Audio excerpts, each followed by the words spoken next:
Hey there, Internet friends. Welcome back to an all-new episode of Daphne's Detention. Welcome back to Daphne's Detention. Today's episode will be going over the arrest of Monique's ex-husband. And this is just a tragedy, you guys. A huge tragedy that these two people had to lose their lives over jealousy or envy.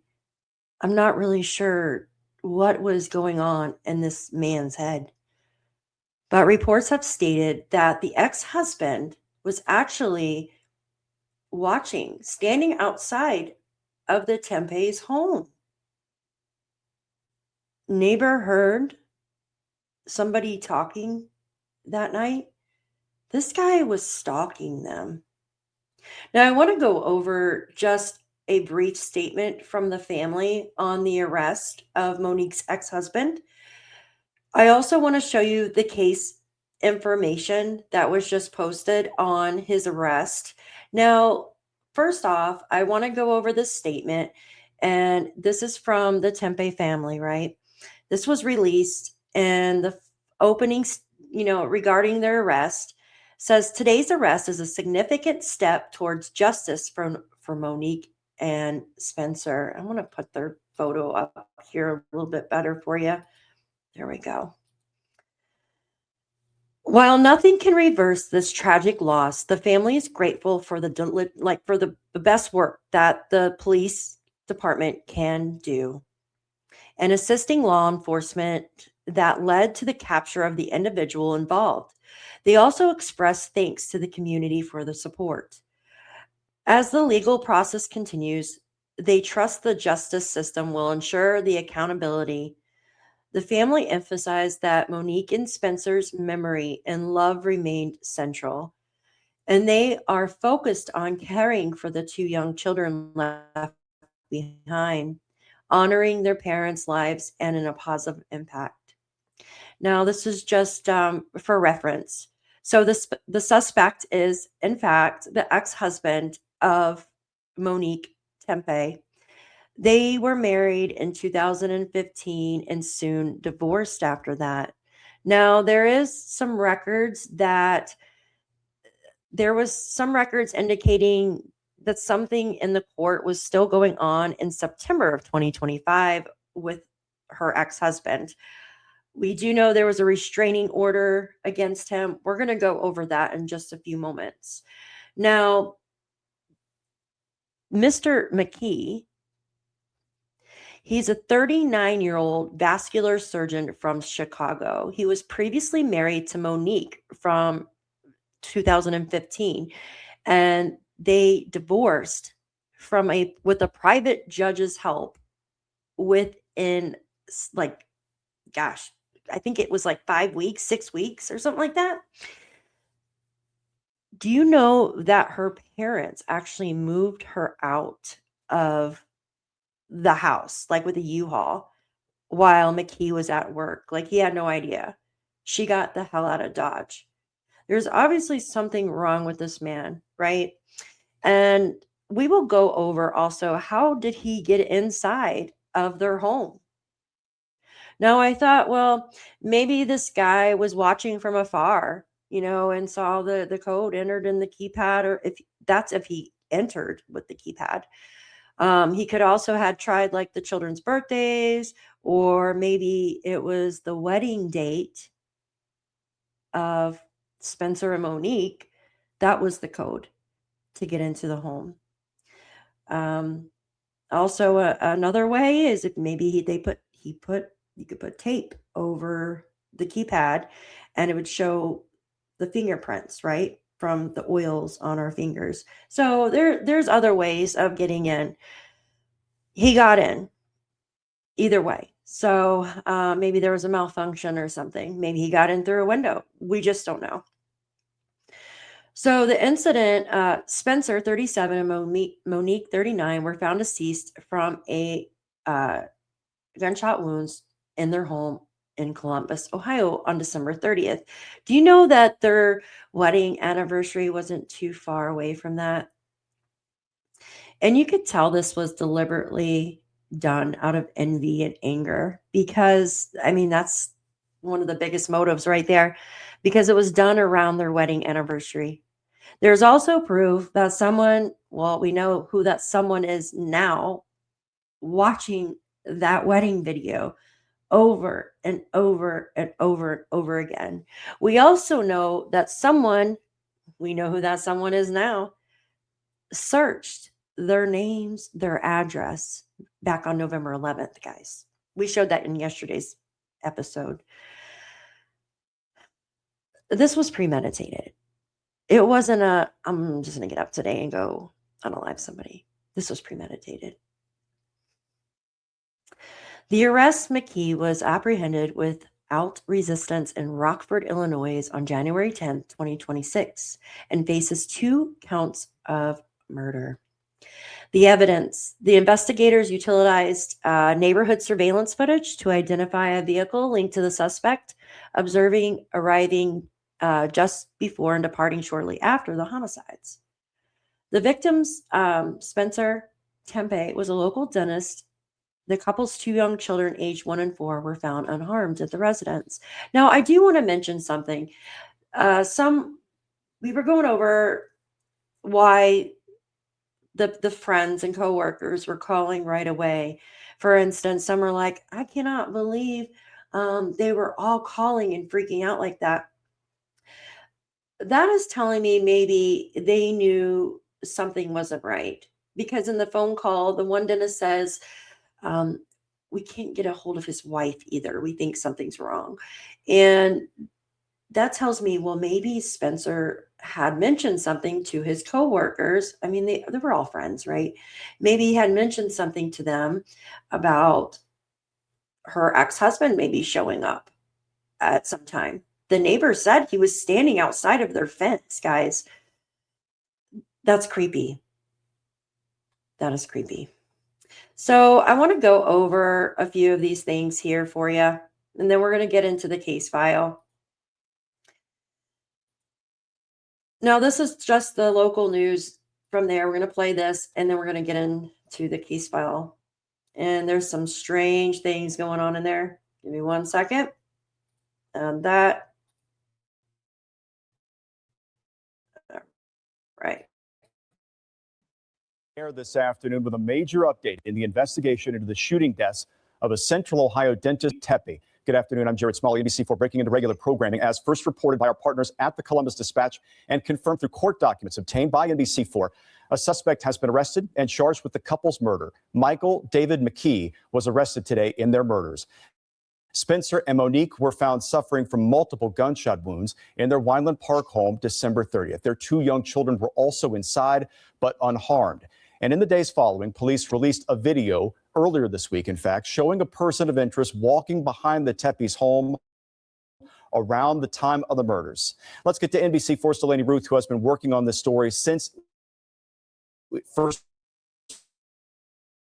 What we know right now about McKee's arrest and next. Jared, Michael McKee was arrested in Rockford, Illinois this morning, 11 days after the murder. McKee was Monique Tepe's ex-husband. According to an affidavit, Columbus police were able to identify a suspect through a neighborhood surveillance video. The suspect was reportedly tracked to a vehicle just behind and left just a key. He was booked in the Winnebago County Sheriff's Office this morning and is currently scheduled to appear in court in Illinois on Monday. Jared. All right, Delaney, thank you very much. So just to recap here, we do have a major break in this case. Michael David McKee has been charged with 2 counts of murder in connection with the fatal shootings of Spencer Tepe and Monique Tepe. Again, this was December 30th when all of this began. Okay, you guys. So let me remove this. Unfortunately, this is just a sad situation. Now, I want to get into, let's remove him real quick, and let's get into the arrest reports and into the docs here. So this is a picture of his mugshot here. Yeah. Doesn't look like a pretty nice guy, right? Doesn't look like a pretty nice guy. This is the information here. So Michael David McKee, Booking date was today, January 10th, 2026 at 11:57 a.m. Age 39, height 6'1", weight 200 pounds. Race white, hazel for his eyes, brown hair.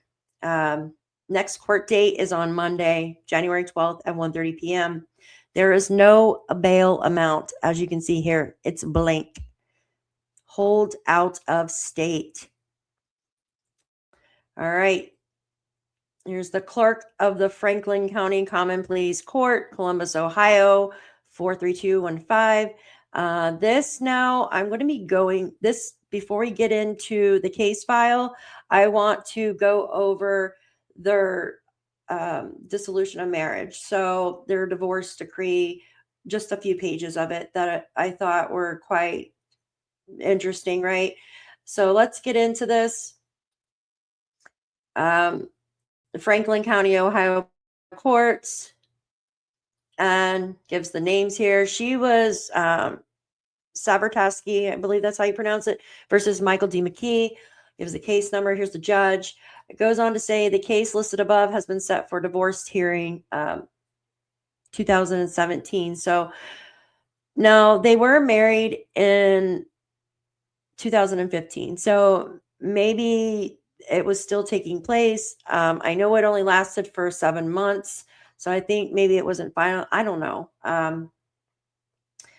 I know this date's correct because this is the hearing information. So it says, before the Honorable Judge Elizabeth Gill in the courtroom, and it just says, this is the information here. Let's go on to the next page. This is complaint. So this would be Monique, date of birth, I believe, 1986, June 1986. Complaint, so defendant. So complaint for divorce. Plaintiff, Monique Francis Sabertaski. I hope I'm pronouncing that correctly. I apologize. Hereinafter referred to as plaintiff, states that she is currently a resident of the county of Franklin, state of Ohio. Immediately proceeding into the filing of this document, plaintiff had been a bona fide resident of the county of Franklin for greater than 90 days. Okay. Plaintiff states that she and defendant Michael David McKee, hereinafter referred to as defendant, were married on the 22nd day of August 2015. There you go. I want to emphasize this one right here, right? Number 3. And you can see the names right here, Monique and Michael, right? Number 3, plaintiff states that no children have been born as issue of this marriage, right? Plaintiff is not currently pregnant. Why am I highlighting this area here? Because we were talking about, I wondered if this guy thought maybe the older child was his somehow, because there's been rumors of this. But it currently states that plaintiff is not pregnant. And it makes you wonder if he thought she was pregnant. But the thing is, so that would be 2017, right? They got married in 2015. 2017, it doesn't make sense. She didn't meet Spencer until 2020. So I don't know if he had something in his head that thought maybe that she was pregnant with his child. I don't know. There's been rumors that the door was locked to the children. There's also been rumors that he left food for the kids. I don't know if they're true. Like I said, they're rumors. But I just wanted to highlight that no children have been born as issue of this marriage. Plaintiff is not currently pregnant. So we could scratch that out. Plaintiff states that she and defendant are living separate and apart. They are owners of a separate and marital real property and various items of personal property and other assets. Plaintiff states that the parties are incompatible. Plaintiff states that the personal and subject matter jurisdiction shall be in Ohio, that the plaintiff and defendant waive any objection to any venue or jurisdictional issues. And the Ohio court jurisdiction over all issues of the marriage. So, and it just goes on to say, wherefore plaintiff requests that she be awarded the absolute decree of divorce. Let's see. This goes on to say the separate property claims, premarital assets, gifts to only one spouse, inheritance. So it goes on to say vehicle, 2012 Jeep Grand Cherokee. I paid, right? $7,000. Jewelry, engagement ring. So this would be Monique. This is what she had purchased, right? So she paid for the Grand Cherokee. She paid for the engagement ring and the wedding ring, which $3,500, $2,500, $13,000 for that, right? Okay. It also goes on to say spousal support. Neither party shall pay spousal support to the other. The court shall not retain jurisdiction over the issue of spousal support. This provision is non-modifiable. Attorney fees and court costs. The parties shall each pay their court costs, right? Private judge. There you go. Life insurance. Each party shall retain ownership of any life insurance policies. This goes on to say debts and obligations. So in addition to debts specified, elsewhere in this agreement, wives shall pay any hold husband harmless of the following debts, right? And hold husband harmless of any of the following debts in her name. So there's a Chase credit card, a Citi credit card, student loans, and any debts listed in her individual name or that she has incurred. Wife shall pay the sum of $12,081.59 to husband for a reimbursement of miscellaneous debt. Wow. That's just crazy to me. You're a freaking doctor, dude. Like, you really need the $1,200? I don't know. I'm sorry. Payment shall be made by July 1st, 2018. In the event this payment has not been made, an interest shall accrue from July 1st, 2016 at the rate of 23%, which is like a bad credit card rate, right? Husband shall pay and hold wife harmless if the following debts: student loans, any debts listed in his individual name or that he has occurred, right? Incurred. Neither party shall incur any additional debt on any joint accounts, and each party shall immediately notify the respective creditors and obligators. This is a mutual restraining order. I know some people were talking about that in the state of Ohio. There's a mutual restraining order. I don't know, guys. Like, let me know what you think below. Do you guys have a mutual restraining order when there's a divorce filing? I've never heard of that before. So that's what this is. I do want to go over this here. So this says right here, this is surveillance in the neighborhood. Goes on to say, surveillance in the neighborhood caught ex-husband's vehicle in the area. When traced back, it did come up to the ex-husband's vehicle. Spencer unalived at 3:52 a.m. I bet there was a baby camera or monitor that caught it all with sound. So this is just it talks about the case file that we're about to go into. And it talks about what time Spencer was unalived. And it also talks about just some other stuff in here as well. So it says, I believe entire office staff knew there was something suspicious about the ex. And that was the reason for urgency. I concur with that. I believe that there was definitely something going on there that they might have been mentioned, or he might have been mentioned, but no one could speak about it due to it running things with the investigation. This makes sense why the first 911 call from the dentist on vacation said it was even more concerning that Monique wasn't answering the phone. Okay, so let's get on with the case file here. And this just came out. This is the docket. We're going to quickly go over this. Make sure you guys can see this. So I want to show you right now. It just says State of Ohio plaintiff versus McKee, Michael David, right? And it goes on to say, excuse me, the name, the defendant, issue date, which is today, warrant issues Columbus, Ohio. It gives his full, he lives in North Lincoln Park, apartment 12 DS, state, his eye color, weight, all that stuff. Vehicle state. Okay, so accident, no insurance proof. I don't know why it says insurance. Oh, I guess for his vehicle. Okay. It goes on to say like action code, degree of offense, additional information, which I don't know if that will actually take me to. Oh, awesome! It does. Oh no, okay.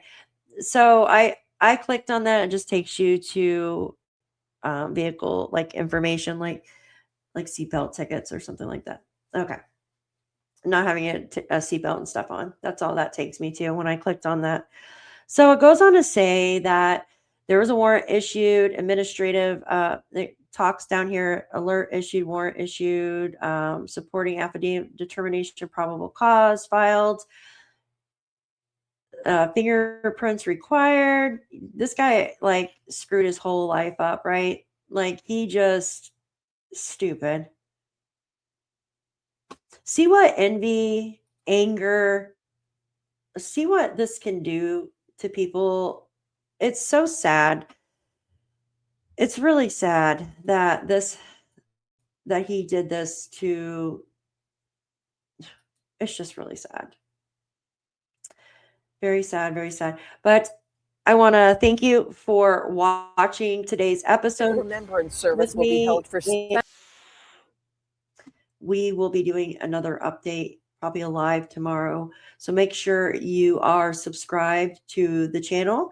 And if you can, please hit that thumbs up.